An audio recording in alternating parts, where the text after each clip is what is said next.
Imagine you're getting ready to give a presentation, and right before you begin, the AV guy comes over and says, "Ma'am, I'm so sorry, but the projector's not working, so we're not going to be able to show any of your slides." Would you still be able to give your presentation? Could you pivot? This podcast is all about pivoting. Hi. Can your CEO come out and play? Welcome to Leaders at Play, a podcast with your hosts, Paul and Kelly Marks.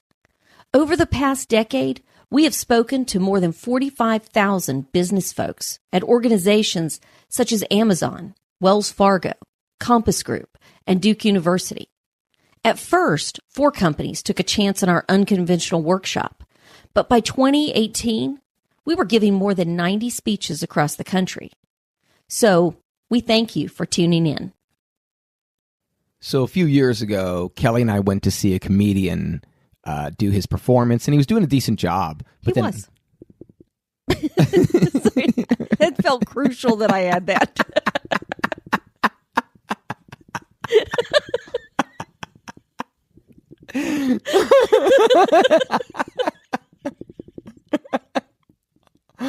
Anyway, so we go to see a comedian, and about halfway through his routine, the lights went out. And so we thought he would address that, or, he would just change it up, or we would wait until the lights came back on or whatever.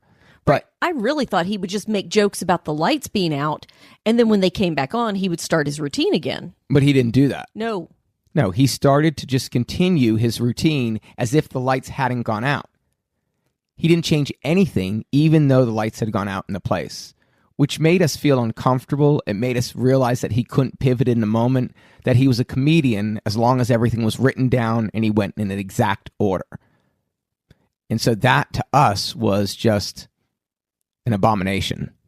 it was, because that's kind of what we preach when we're talking about speaking in front of people. Is you have to acknowledge the obvious. You have to, when something happens, it doesn't always go smoothly, and you have to be able to turn and react to whatever's handed to you.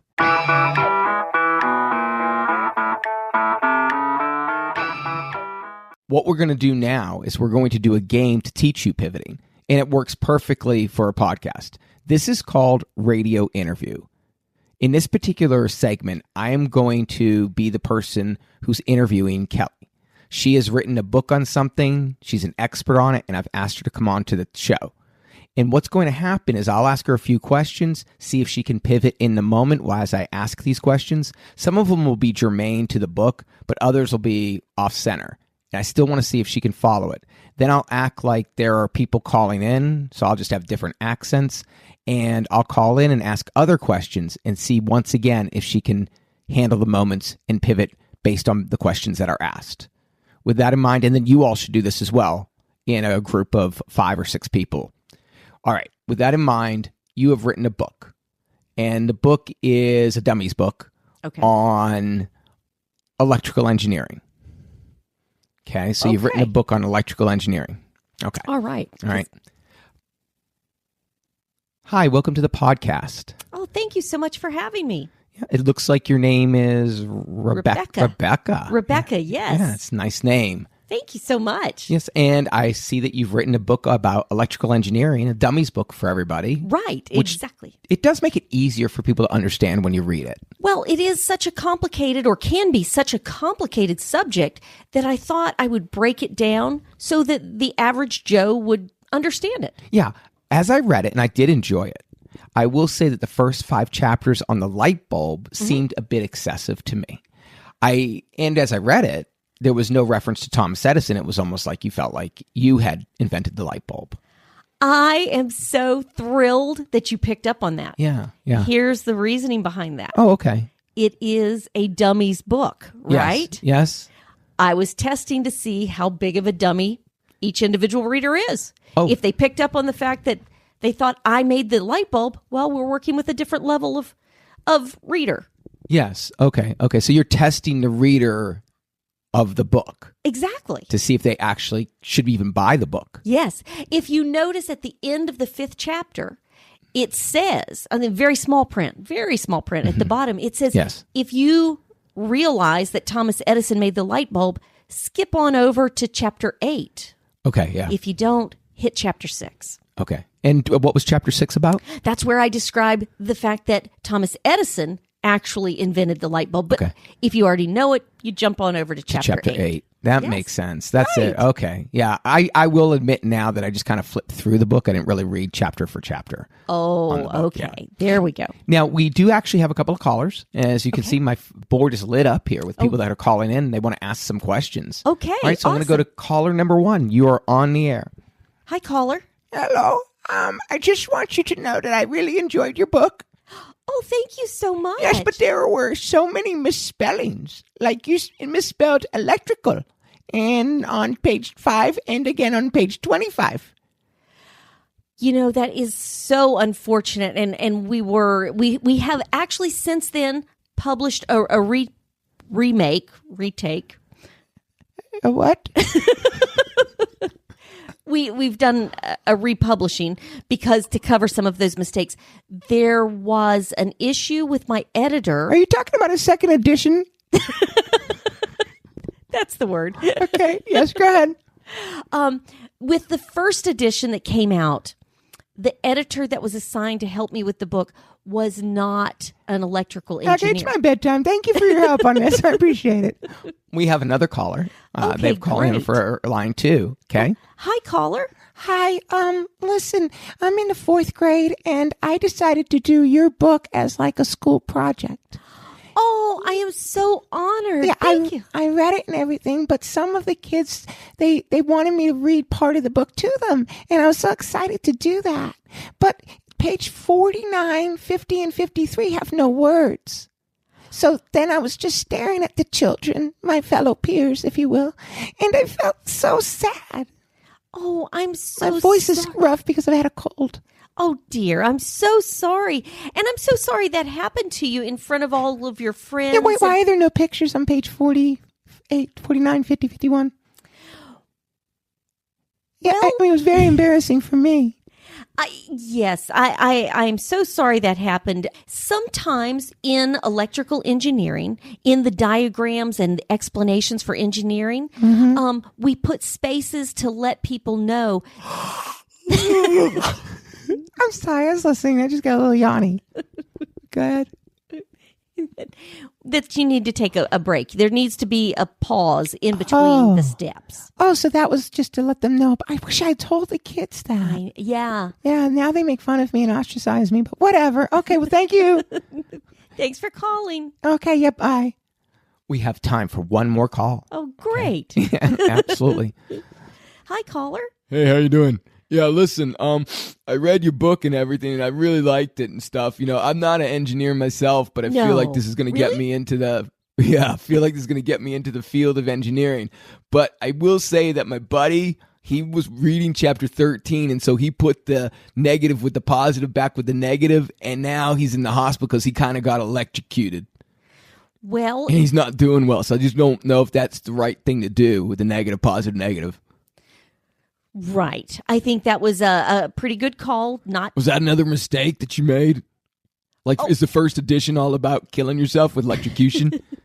That is. Hi. What? You'll be hearing from my lawyer. Okay, so that is how you don't pivot. No, but that is actually how you pivot. Whether it makes sense or whether it is true, it doesn't really matter. It's the fact that you have the ability to just answer the question. And that's the key, because most people will actually, if you ask those questions that I just did there, they'll just sit there. They have no idea what to say. And that's what you're trying to do in the moment, is to be able to pivot, to be able to say something, to not just stare like you're a deer in headlights. You did a good job. That was fine. Thank you. We're done with that part.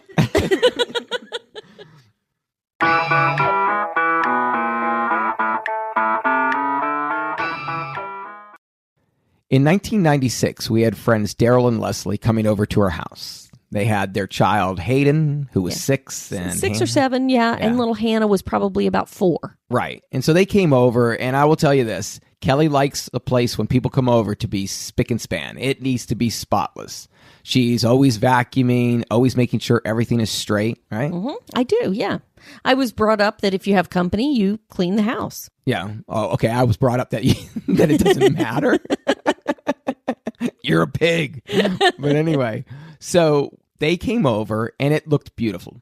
Yeah, the house it did. was beautiful. Thank you. Okay. And so everybody's talking or whatever, but the kids are getting restless. The kids were getting restless, and so were the adults. So the kids were playing, and Hayden had brought a little Nerf football. Yeah. And he was tossing it back and forth to his dad. Right.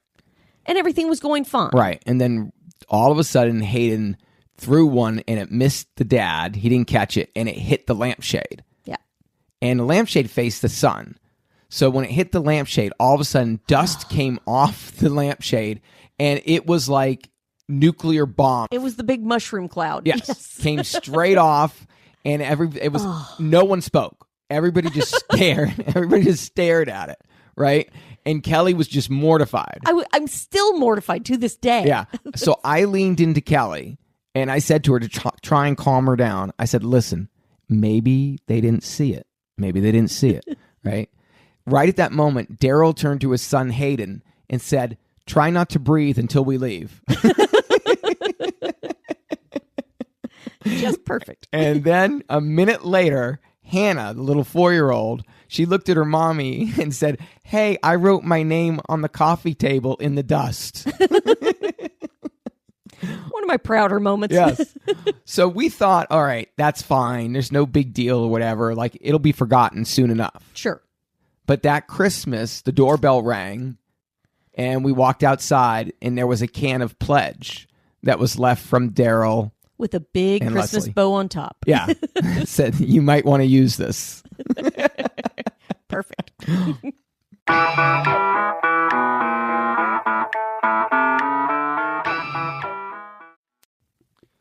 So this week we have another quote, and this one you're not claiming is yours. I better not. It has a name. It does. Okay, so you're going to go ahead and do the quote for this week? Yes, and it's by Henry David Thoreau.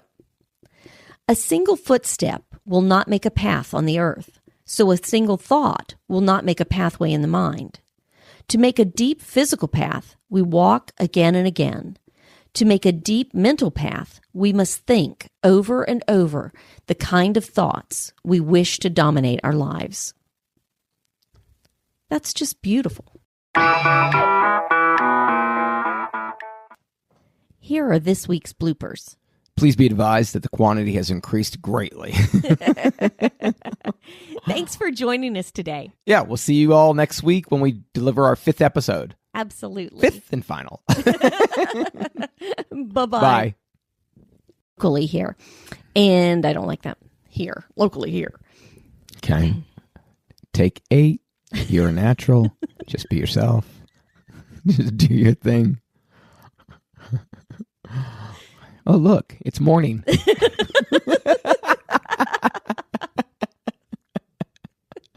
I thought it was just me, but those are the birds chirping. Okay. And here we go again. A presentation. And right before you started, you realized your slides won't work. Would you be able to do that? Would you be able to pivot in a moment? Would you?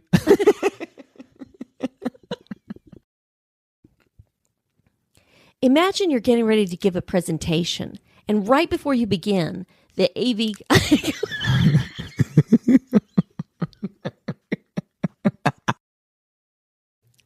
So it was 25 years ago that we went to see this unique comedian, and we go to the comedy club, right? Yeah. Yeah. I was just making sure you're there. People are like, is he doing a solo podcast? Click. Imagine you're getting ready to give a presentation, and right before you begin, the AV butt guy... AV butthead.